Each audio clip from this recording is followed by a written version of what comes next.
दक्षिण भारत के एक प्राचीन तीर्थ नगरी में यात्रियों से भरा एक पुराना सतश्राम था, जहां मंदिरों की घंटियों और मंत्रों के बीच हर आने जाने वाले को आश्रय मिलता था। कहा जाता है, सदियों पहले एक दानवीर महाराज ने इस सतश्राम की नींव रखी थी। भूमि अन्न दान कर प्रण लिया था कि यहाँ कोई यात्री भूखा नहीं सोएगा।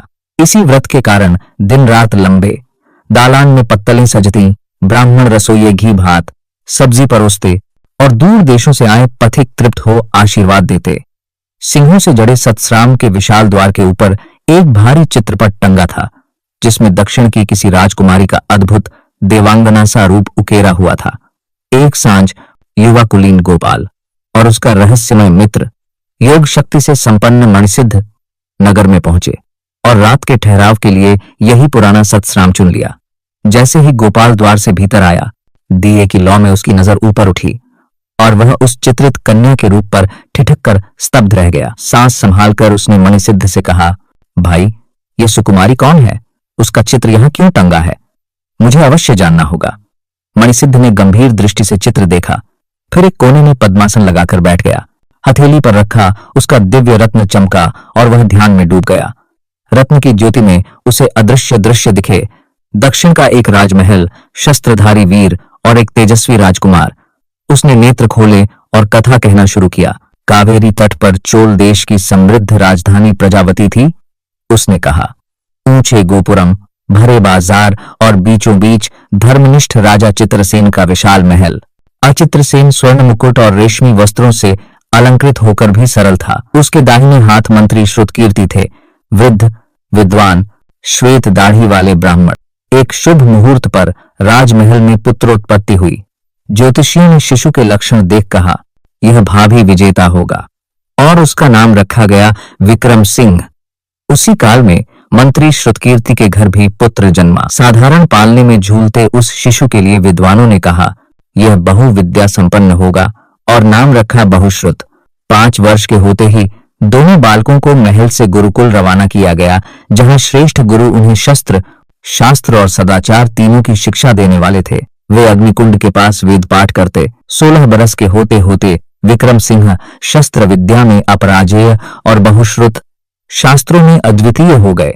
दोनों की मित्रता और कीर्ति पूरे चोल राज्य में फैल गई और राजा मंत्री गर्व से देखते रहते।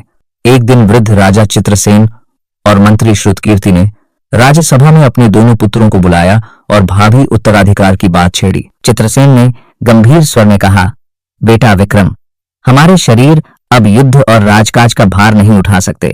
अब राज्य की बागडोर तुम्हें ही संभालनी होगी। उसने सभा के अंत में खड़ी प्रजा की ओर इंगित कर कहा, ये लोग अब तुम्हें अपना रक्षक मानेंगे। सामने रखे स्वर्ण मुकुट की ओर देखकर वह बोला, पूर्वजों की रीति यही है कि पुत्र के युवा होते ही पिता वनप्रस्थ ले। अब यह किरीट तुम्हारे मस्तक पर सुशोभित होगा। उसने समझाया, दंड नीति बिना राज्य नहीं चलता। जहां अपराधी को दंड न मिले, सिर चढ़ बैठते हैं। छोटे, चापलूस और स्वार्थी जनों को अपने निकट मत आने देना। हर दिशा में गुप्तचर रखो।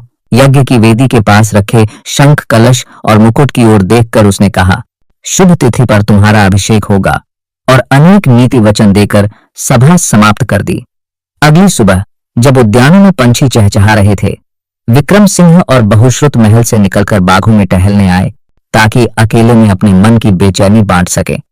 फूलों के बीच पत्थर की बेंच पर बैठ विक्रम सिंह बोला, तूने कल सब सुना। राजपाट का भार अब मेरे कंधों पर आने वाला है, पर मेरा मन अभी बंधने को तैयार नहीं। उसने दूर आसमान की ओर देखते हुए कहा, बचपन से मेरा हृदय पर्वत, नदियां और अनजाने नगरों को देखना चाहता था। यदि अभिषेक हो गया तो यह सब बस स्वप्न ही रह जाएगा। अब तक शिक्षा का बहाना था, वह बोला, पर यह मुकुट तो लोहे की जंजीर जैसा लगेगा। बंधने से पहले ही उसकी झंकार मन को बेचैन कर रही है मित्र। वह अचानक झुककर बोला, क्यों न राजा अभिषेक से पहले ही गुप्त रूप से निकल पड़े, कुछ समय देशाटन कर लें, फिर लौटकर शासन संभालेंगे। क्या तू साथ देगा?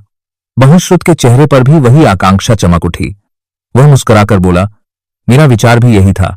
यदि तू तैयार है तो आज से यह गुप्त यात्रा हमारी साझा प्रतिज्ञा है। रात घिरते ही जब महल के गलियारों की मशालें मंद हो गईं, दोनों ने कक्षों से कुछ रत्न, स्वर्ण और चुने हुए शस्त्र उठाए। महल के पिछवाड़े बंधे 2 तेज रथी घोड़े उनका इंतजार कर रहे थे।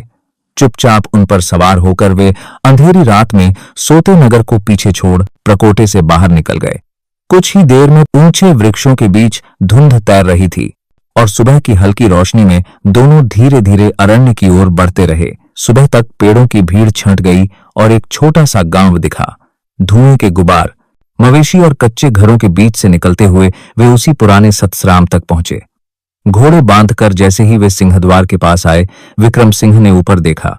उसके पांव ठिठक गए द्वार पर वही अनुपम रूप झूल रहा था जिसने गोपाल के मन को भी विचलित किया था। थोड़ी ही देर में उसका हृदय भी उस चित्र में खो गया। उसे लगा जैसे वह केवल कल्पना नहीं, किसी जीवित अजानी कन्या का साक्षात दर्शन कर रहा हो। अंदर बैठते ही उसने बहुश्रुत से कहा, यदि यह रूप किसी जीवित कन्या का है तो उसके बिना जीवन असह्य है। उसे पाए बिना मैं जी नहीं सकता। बहुश्रुत ने शांत स्वर में कहा, पहले इस चित्र की कथा जान ले। उन्होंने गांव के बुजुर्ग ब्राह्मणों से पूछा। एक वृद्ध ने आकर बताया, 3 वर्ष पहले मलयाल देश की राजधानी अनंतपुर से एक चित्रकार आया था, वही यह चित्र यहां टांग गया। उसका नाम विपुणक है। उसने कहा। हमने कारण पूछा तो बोला, चित्र का भाग्य जहां हो वह वहीं टंगता है। असली कहानी वही बता सकता है जो इसे बनाकर लाया। यह सुनकर दोनों अनंतपुर की ओर निकल पड़े। कई दिनों की यात्रा के बाद वे पहाड़ियों के बीच बसे उस नगर में पहुंचे और रंगों कैनवास से सजे विपुणक के साधारण घर पर पहुंचे। उसने दरवाजा खोला। दोनों युवकों ने आदर से प्रणाम कर सतस्राम के चित्र की चर्चा और उस पर मोहित राजकुमार की पीड़ा सुनाई तो उसके चेहरे पर स्मृति की छाया उतर आई। कुछ देर मौन रहकर वह बोला, मैं एक बार काशी गया था, गंगा तट मणिकर्णिका घाट पर मैंने उस सौंदर्य की एक झलक देखी जिसने यह चित्र मेरे भीतर से खिंचवा लिया। वहां एक राजकुमारी आई थी जिसे सब पुरुष द्वेषणी कहते। उसने कहा, वह किसी पुरुष की दृष्टि अपने ऊपर नहीं पड़ने देती थी, यहां तक कि उसकी पालकी भी पुरुषों से छिपाई जाती थी। घाट पर फरमान लगा था कि कोई पुरुष निकट न आए। विपुणक बोला, पर कलाकार के मन में जिज्ञासा जगी और मैंने अपनी सीखी हुई जल स्तंभन विद्या का सहारा लेने का निश्चय किया। एक सुबह वह सखियों संग स्नान को उतरी। उसने कहा, पर केवल घुटनों तक ही गंगा में रुकी। दासियां ऊपर से जल उड़ेलती रहीं। मैंने बस उसके घुटने, टखने और मेहंदी रंगे चरण देखे, पर सामुद्रिक शास्त्र के ज्ञान से उन अंगों की पूर्णता देखकर पूरे रूप की कल्पना कर सका। लौटकर उसी कल्पित रूप पर ध्यान लगाया। उसने चित्र की ओर इशारा किया, और जो तुम्हें सतस्राम पर दिखा वही उस अनदेखी पुरुष द्वेषिणी राजकुमारी की झलक है।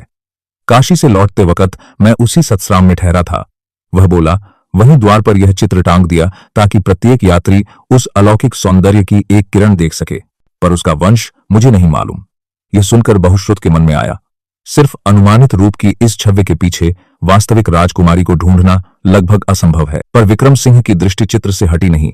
उसने कहा, यदि वह स्वयं को पुरुष द्वेषिणी कहती है तो शायद उसे अब तक कोई योग्य पुरुष नहीं मिला। मैं उससे मिलकर यह मान तोड़ना चाहता हूं। बहुश्रुत ने दृढ़ स्वर में कहा, चाहे वह किसी दूर देश या द्वीप में हो, मैं प्राण से भी अधिक प्रयास करूंगा। जब तक श्वास है तेरा यह प्रण अधूरा नहीं रहने दूंगा। इसी निश्चय के साथ दोनों ने अनेक राज्यों, पांड्य, चेर, चालुक्य, कालीन की यात्रा की। हर महल, आश्रम और नगर में उस पुरुष द्वेषिणी राजकुमारी की खोज, मगर कहीं पता न चला। एक दिन दोपहर की तपती धूप में घने वन से गुजरते हुए विक्रम सिंह थककर बोला, बहुश्रुत, मैं इस वृक्ष की छांव में थोड़ा विश्राम करूंगा, तू आसपास से जल खोज ला। वह जड़ों के सहारे बैठ गया। बहुश्रुत पास के ऊंचे पेड़ पर चढ़कर चारों ओर देखने लगा और दूर आकाश में चक्कर लगाते जल पक्षियों को देखकर किसी सरोवर की उपस्थिति समझ गया। वह उसी दिशा में तेजी से बढ़ा। झाड़ियों को चीरते हुए थोड़ी देर में एक शांत झील के तट पर पहुंचा, जहां नीले जल के निकट एक पत्थर की शिला खड़ी थी। कौतूहलवश वह पास गया और उस पर खुदे अक्षर पढ़े, यह राजकुमारी पुरुष द्वेषिणी का क्रीड़ा सरोवर है। यहां आने वाले किसी भी पुरुष को मृत्युदंड दिया जाएगा। यह पढ़कर वह चौंका, फिर मन ही मन बोला, क्या यही वही राजकुमारी का राज्य है जिसकी हम इतने समय से खोज कर रहे हैं? और अचानक उसके भीतर आशा की एक प्रबल लहर उठी। पर पहले मित्र की प्यास बुझानी थी। उसने शीघ्रता से पात्र में जल भरा और यह समाचार विक्रम सिंह को सुनाने के दृढ़ निश्चय के साथ लौट पड़ा। इधर छाया में लेटे विक्रम सिंह हल्की नींद में था, तभी भयानक गर्जना से उसकी आंख खुली। पेड़ पत्ते कांप उठे और उसे लगा मानो पूरा जंगल हिल गया हो। दूर से एक विशाल सिंह उसकी ओर बढ़ रहा है। निहत्था होने के कारण उसने बिना देर किए पास के बरगद पर छलांग लगाई और तेजी से ऊंचाई की ओर चढ़ने लगा। कुछ ही पलों में सिंह पेड़ के नीचे आकर गुर्राने लगा। ऊपर शाखाओं पर डरे हुए विक्रम सिंह और ऊपर चढ़ा, जब तक कि उसे लगा कि वह सिंह की पहुंच से बहुत दूर हो चुका है। घबराहट में वह और ऊपर सरकते सरकते एक बड़े क्रौंच पक्षी के घोंसले तक जा पहुंचा। अंधेरे में उसने उसके फैले पंखों को ही डालियां समझकर उनके बीच खुद को छिपा लिया। अचानक भार महसूस कर क्रौंच चौंक पड़ा।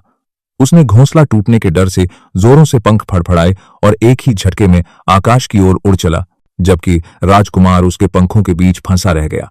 चंद ही क्षणों में नीचे का जंगल खिलौने सा छोटा दिखने लगा। क्रौंच किसी दूरस्थ क्रौंच द्वीप की ओर उड़ रहा था। तभी उसे ध्यान आया कि कम से कम अपनी दशा का कुछ संकेत धरती पर छोड़ना चाहिए।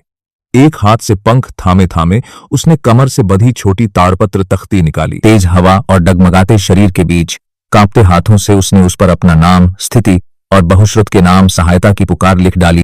ईश्वर को स्मरण किया, फिर गहरी सांस लेकर उस ताड़पत्र को उंगलियों से छोड़ दिया। वह बादलों के बीच से घूमता हुआ नीचे गिरने लगा।